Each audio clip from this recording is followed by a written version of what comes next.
न 16 का डोला न 46 की छाती, न 16 का डोला न 46 की छाती, घर में घुस के मारेंगे बेटा, काहे कि अहीर हैं हम जाति, काहे कि अहीर हैं हम जाति, काहे कि अहीर हैं।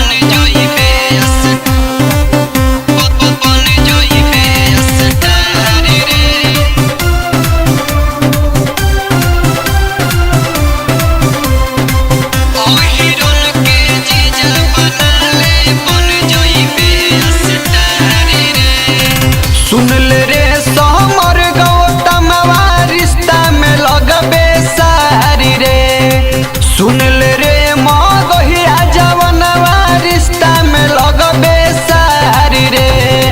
टुन टुन भैया के जीजा बना ले बन जइबे अस्टारी रे, जादू जी के जीजा बना ले बन जइबे अस्टारी रे, छोटू निरंजना ऐसन रे लब की पनियो ना होई पार रे, टुन टुन भैया के जीजा बना ले बन जइबे अस्टारी रे, अहिरन के जीजा बना ले बन जइबे अस्टारी रे।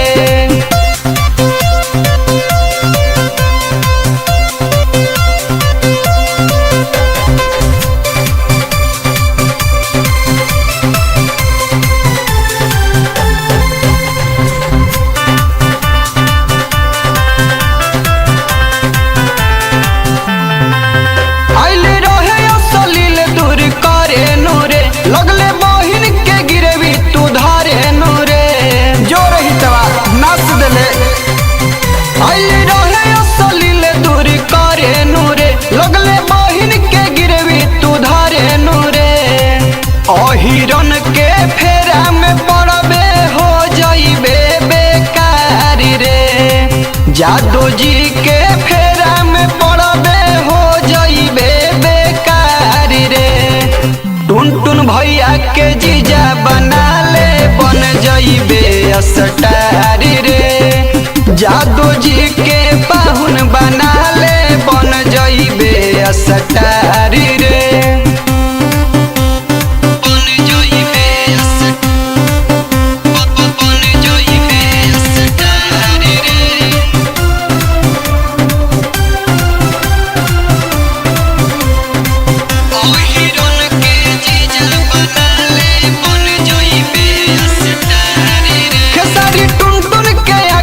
देखाई नूरे गुड्डू गोल्डवा से पार नहीं पाई नूरे,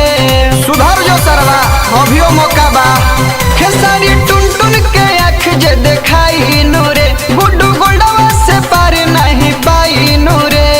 रोहित यादव के जह दिन धरइबे कदी है अरे पार रे,